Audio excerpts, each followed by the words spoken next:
হ্যাঁ সাই দাও সাই দাও সাই দাও। গোশ দিয়ে দিলাম কিন্তু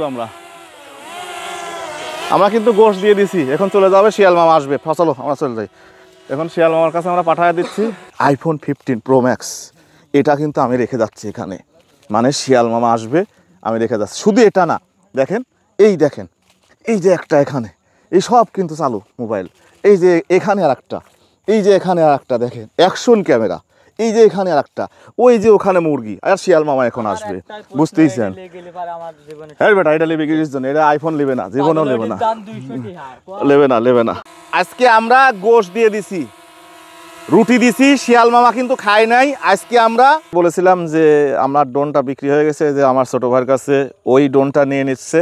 আর ওই ড্রোনটা নেওয়ার জন্য মূলত আসছে সেই ঝিনাইদহ থেকে। আর আরেকটা কথা বলি, এই একই ড্রোন দিয়ে ওকেও শিখাচ্ছি।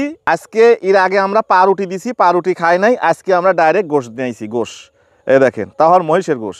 এইভাবে দিয়ে টেক অফ, এখানে দিয়ে টেক অফ, এখানে চাপ দিলে উড়ে যাবে।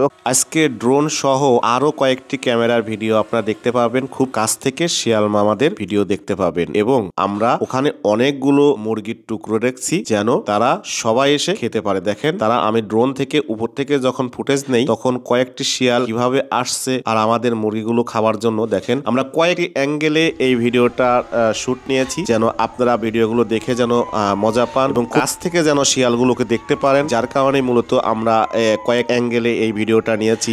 দেখেন, শিয়াল মানে এক এক দিক থেকে আসতেছে। আর সব থেকে মজার বিষয় যে এই শিয়াল এইগুলো নিয়ে ওরা জায়গায় জায়গায় যা লুকায় রাখতেছে যেন পরবর্তীতে ওরা আবার এগুলো খেতে পারে। আমি আগেও বলেছি যে আমাদের এই মাঠে গতবারের থেকে এবারে শিয়ালের পরিমাণ অনেক বেশি। কারণ গতবার আমার 11টা মুরগি খেয়ে যে পরিমাণ বাচ্চা দিচ্ছে, এবার 11 দুগুণে 22টা মুরগি দিয়েও উলাইতে পারবো না। তারপরেও সমস্যা নেই যে ওরা খা, কারণ এই মাঠে এত পরিমাণ খাবারের অভাব, যার কারণে আমাদেরকে দেখলেই ওরা অটোমেটিক চলে আসে, জানে যে আমাদের জন্য খাবার চলে আসছে। সত্যি কথা বলতে কি, এদেরকে খাওয়াতেও অনেক ভালো লাগে। আর এগুলো তো আমাদের হারিয়ে যাওয়া সেই বন্য প্রাণী, যেগুলো সচরাচর এখন অনেকেই দেখতেই পান না। তো আমি চেষ্টা করি যে এইগুলো যেন আমরা 90 দশকের যেসব ভাই বোনেরা যারা আমার ভিডিওগুলো দেখেন, তারা দেখলে হয়তো এগুলো দেখে অনেক মজা পান মূলত, যার কারণে আমি এই ভিডিওগুলো নিয়ে আসি। আর অনেক ভাইরাই আমাদেরকে কমেন্ট করেন যে ভাই আপনারা শিয়াল মামাকে ধরে কি করেন? আমরা কিন্তু কখনো শিয়াল মামাদের আটকাই না বা ধরে রাখি না।